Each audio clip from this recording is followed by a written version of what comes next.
Habíamos dicho y habíamos titulado a estos encuentros, le habíamos puesto este nombre, pensar correctamente a Dios y en Dios. Pensar correctamente a Dios. Vamos a partir de un punto importante, que es el siguiente. ¿Por qué vamos a pensar a Dios? Puede parecer una obviedad. Y es lo siguiente, porque pensando adecuadamente a Dios, también pensamos adecuadamente de nosotros. Pensando adecuadamente a Dios y de Dios, también pensamos adecuadamente de nosotros, porque hemos sido creados a su imagen. Una imagen deformada de Dios también nos devuelve una imagen deformada de nosotros mismos. Esto no es simplemente una teoría, sino que también a nivel de la relación con cristianos, un sacerdote escucha a muchos cristianos, me lo encuentro, como a veces hay una imagen deformada de uno mismo por una imagen deformada de Dios. Pongamos un ejemplo inicial, ¿de acuerdo? Si yo entiendo que Dios es un juez implacable, que me está observando en todo momento, ¿de acuerdo? Pues yo siempre viviré mi vida, probablemente, no siempre, pero viviré mi vida probablemente siempre sentado en el banquillo de los acusados. Vivir una vida continua en el banquillo de los acusados creo que no es nada agradable. Pero el problema no es ese, el problema es qué imagen tengo de Dios. ¿Qué imagen tengo de Dios? ¿De acuerdo? También de la misma manera, si nos fuéramos al otro extremo, una imagen de Dios, pues el osito de peluche, que hago con él lo que quiero, ¿de acuerdo? Pues también diría de mí que mis actos no tienen ningún valor, que cualquier sacrificio no tiene ningún valor, que cualquier cosa que yo hiciera en mi vida carece absolutamente de valor. Por eso pensar adecuadamente a Dios es pensar adecuadamente de nosotros, ¿de acuerdo? Del hombre, cuanto más, cuanto que Dios se ha hecho hombre en Jesucristo, ¿no? Por tanto, esta es un poquito la perspectiva, y por eso acercarnos a Dios. Te digo, son unas charlas breves, lo pide el momento, pero también porque yo creo que a veces mucho cansa y una cosita breve nos puede ayudar. Por eso lo que hoy hacemos es, no agotamos el tema, por supuesto, lo iniciamos un ciclo, ¿de acuerdo? Por eso pondríamos pensar a Dios correctamente número uno, ¿de acuerdo? Vamos a tomar como fuente, entre otras cosas, un libro que se llama precisamente así, Dios, de un filósofo teólogo francés que se llama Adolphe Guéché, ¿de acuerdo?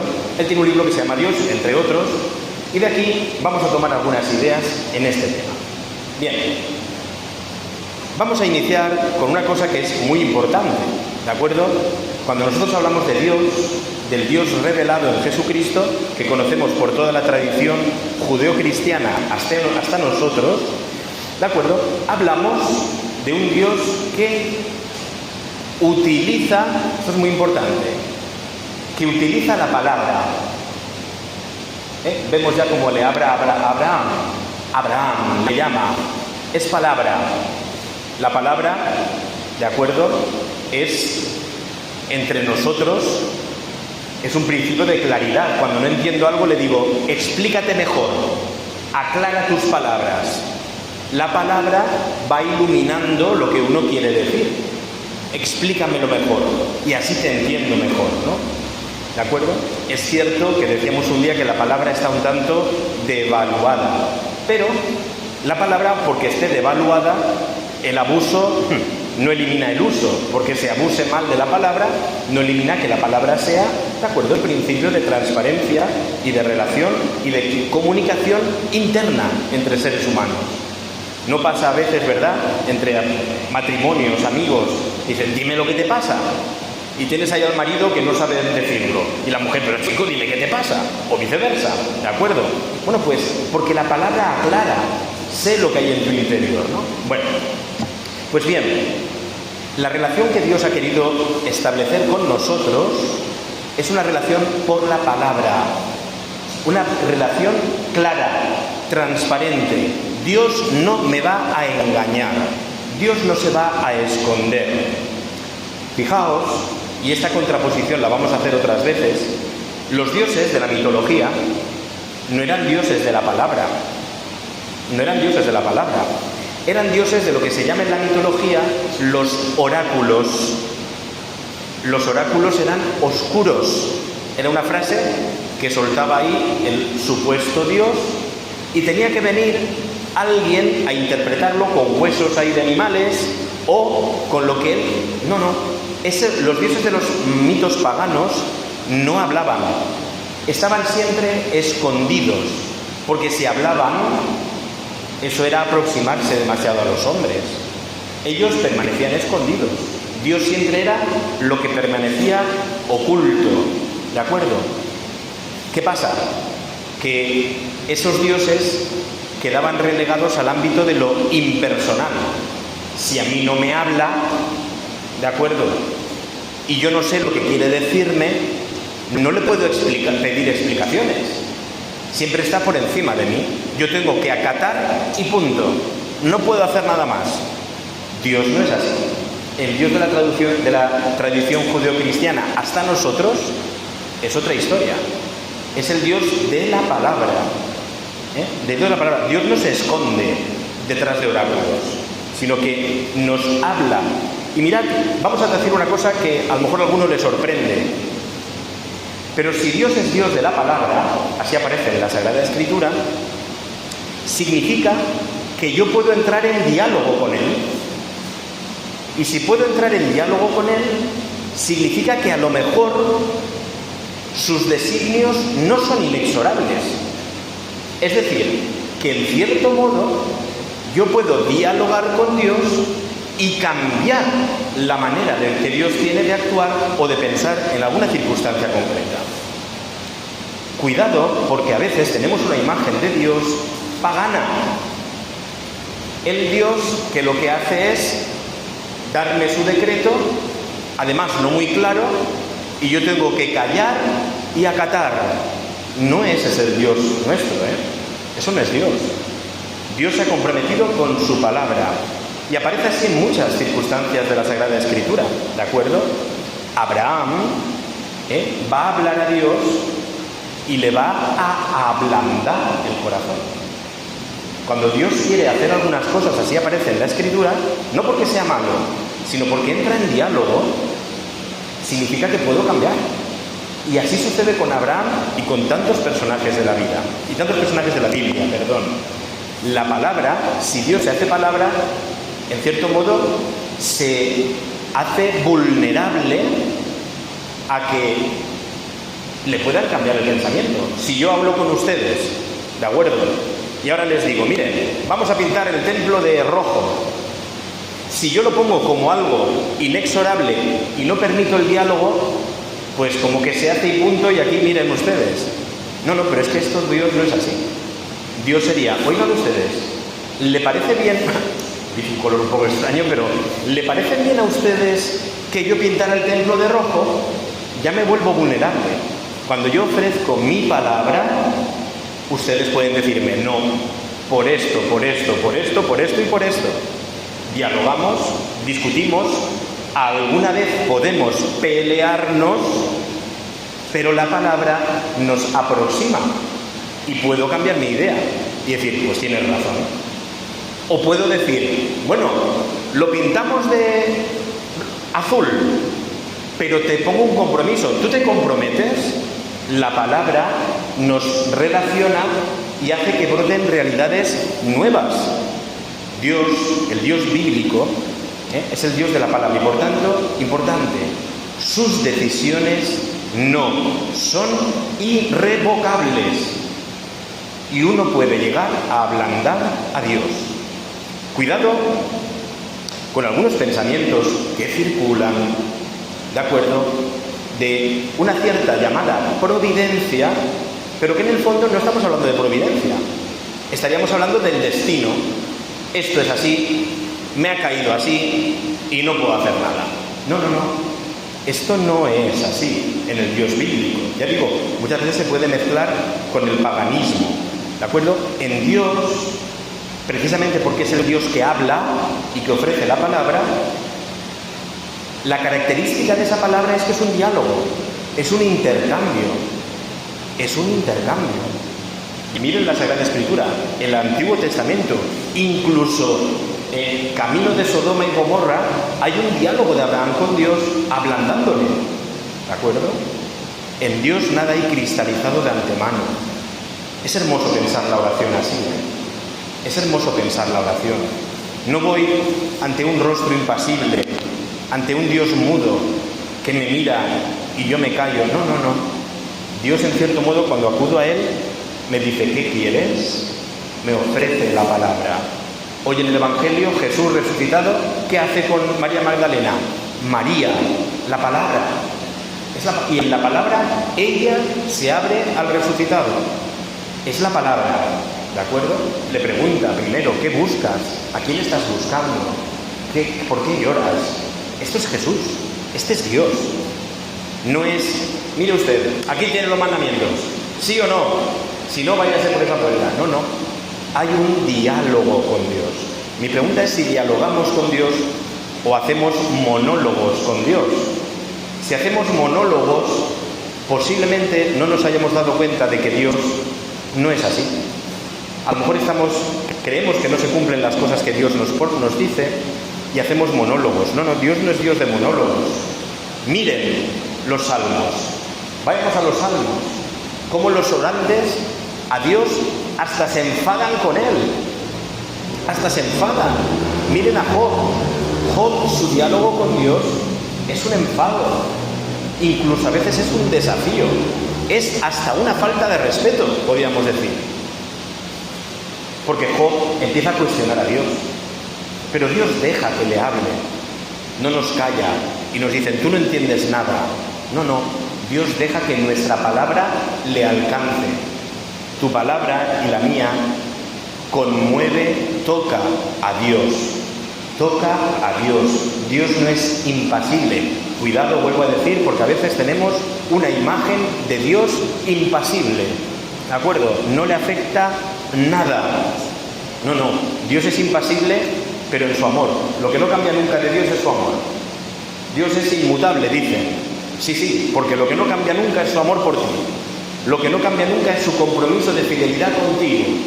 Pero de ahí a que sea un Dios inmutable en cuanto que sus decisiones no cambian, no es así. Sus decisiones es amarte. Su decisión es quererte. Su decisión es salvarte. Su decisión es que seas feliz y que seas hijo suyo. Solo así podrás ser feliz. Pero esa decisión es irrevocable. Hasta la muerte, Jesús por Jesucristo.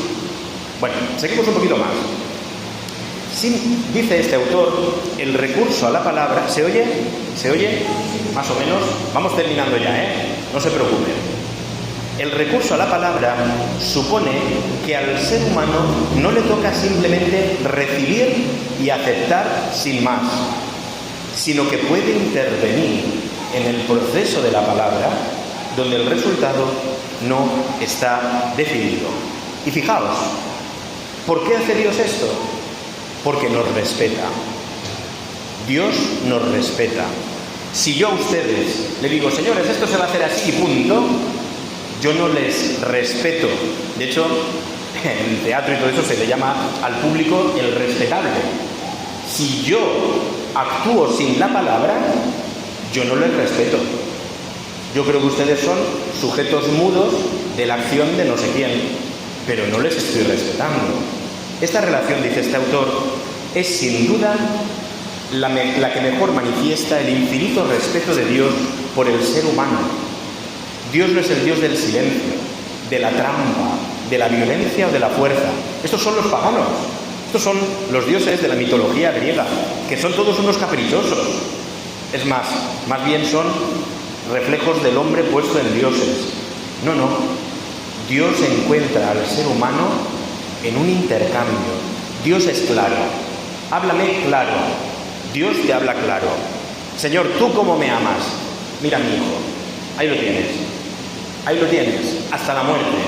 Hasta que me consideren un loco. Hasta que me consideren un despreciable.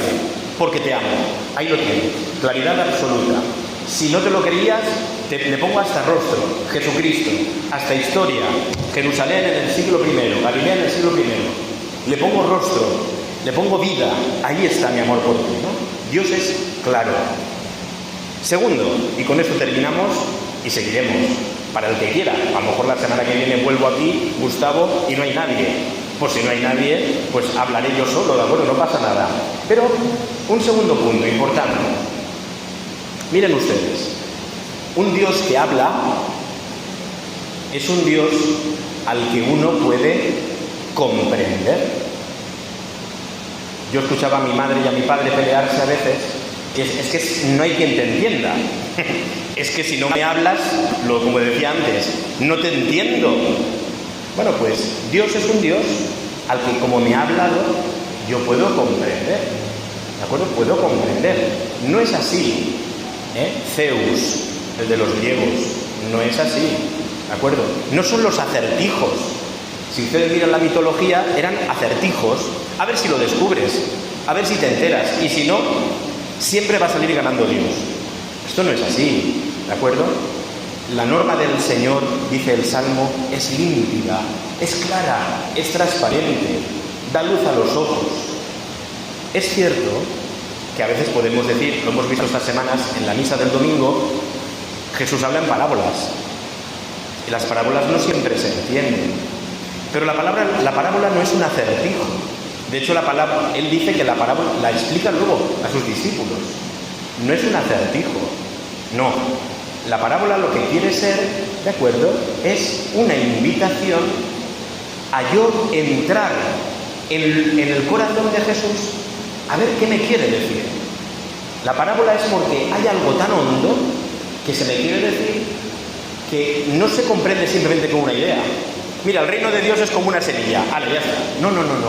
Es algo tan importante, tan denso, tan importante para nuestra vida hoy, que lo pone en formato de parábola, y digamos que la parábola es en el alma del cristiano como un bloque de hielo, nos vendría bien ahora, ¿de acuerdo?, que se va descongelando poco a poco y me va impregnando, ¿de acuerdo? Yo la cojo en mi corazón y poco a poco me va alimentando, ¿de acuerdo? La palabra, dice este autor, invita a permanecer en tu sitio para llegar a comprender un misterio que uno exige que haga morada. Por ejemplo, si Jesús está hablando de la semilla, que hay que plantarla porque Dios es el sembrador, esa semilla es la palabra que Él pone en nuestro interior. No podemos intentar una semilla sacarla rápido, la matamos. Cuando estén saliendo unas raícitas, la sacamos, la matamos. La semilla tiene que ir germinando poco a poco. La palabra en parábola también tenemos que acogerla y poco a poco va germinando. Jesús no habla en oráculos, Jesús habla claramente. Es cierto que es la claridad siempre de Dios, desde el amor. Les dice hipócritas, pero los dice desde el amor, a ver si se convierten. Les habla en parábolas desde el amor, para que lo acojan y se conviertan. A veces el Señor a nosotros nos toca esas páginas del Evangelio que a veces diríamos, Jesús, ¿por qué no te has callado un poco? Y eso, pero es una llamada de amor. Hijo mío, tú solo vas a ser feliz si tu vida es como la semilla del Evangelio. Tú solo vas a ser feliz si eres humilde. Señor, ya, pero es que no me digas que sea humilde porque soy un soberbio de 3 pares de narices y me duele que me digas que tengo que ser humilde. Sí, pero brota del amor, es palabra, y yo puedo decirle al Señor, pregúntale por qué el Señor te quiere humilde. Habla con Él, peléate porque no entiendes la humildad, pero hablemos con Él, Señor. Dios es el Dios de la palabra, ¿de acuerdo? Si no, ya digo, nos convierte nuestra vida en ser espectadores mudos, ¿no? Somos protagonistas con Dios del drama de la vida, de la trama de la existencia. Termino. Consecuencia espiritual que podemos sacar de este primer puntito para nuestra vida. Pues mis queridos amigos, dialoguemos con Dios. Hablemos con Él. ¿De acuerdo? No creamos que es pecado pelearnos con Dios. No, es una forma de oración. Habla y deja que Él te hable. ¿Han escuchado algunas veces esas personas que dicen, es que hablas tanto? que no me dejas hablar. Como una persona le dice a otro, ay, no me dices nada, si no me dejas. Señor, no me dices nada, ¿me dejas que te lo diga? ¿Vale? Es decir, hablemos, planteemos nuestros problemas al Señor y escuchemos el Evangelio. Es la palabra, está con claridad, ¿de acuerdo? Te lo he dicho ya. ¿Me amas o no me amas, Señor? Te lo he dicho, ¿de acuerdo? Bueno, terminamos aquí. Por tanto, la invitación a nivel espiritual sería dialoguemos con Dios. Preguntémonos si quizá en nuestra vida hemos entendido que Dios es impasible, implacable, que sus decretos no varían, excepto el de su amor, y creemos que nada puede cambiar el corazón de Dios, y empecemos a dialogar con Él, a intentar entender el porqué de las cosas y a pedirle claridad, porque Dios no se esconde, Dios no es caprichoso, no actúa así porque Él saca un beneficio. Es Dios y no necesita ningún beneficio. Todo es por nosotros. Por tanto, estamos en verano. Qué momento tan hermoso, ¿de acuerdo? A lo mejor no con el calor, o sí, o paseando, o buscando un rato de silencio, dialoguemos con el Señor. Pero busquemos su palabra, no la palabra del móvil, ni la del sacerdote. Esto es una invitación. Guarda silencio. Un rato, 5 minutos. Es que no me sale rezar 1 hora. Y me confieso todos los días de que no me sale rezar. Tranquilo, empieza por 2 minutos. A ver si así se puede. 2 minutos, sin móvil. Solo quiero dialogar con el Señor. Sin otros ruidos. Dialoguemos con el Señor, ¿de acuerdo? Yo les invito a esto. Podríamos decirlo, bueno, pues de aquí a la semana que viene, pensar en esto, ¿de acuerdo? Darle vueltas a esto, ¿vale? A la palabra. Es verdad, Señor, que yo puedo cambiar, ¿de acuerdo? Que puedo cambiar los designios, tus designios, excepto el del amor. Vamos a pedírselo por intercesión de la Virgen, la mujer que nos dio la palabra. Ella dialogó con Dios, ¿Cómo va a ser esto si no conozco varón? Le plantea a Dios sus objeciones y Dios le responde divinamente. Mira lo que ha hecho Dios en tu prima. Y entonces ella dialoga, hágase en mí. ¿Vale? Es decir, es un diálogo.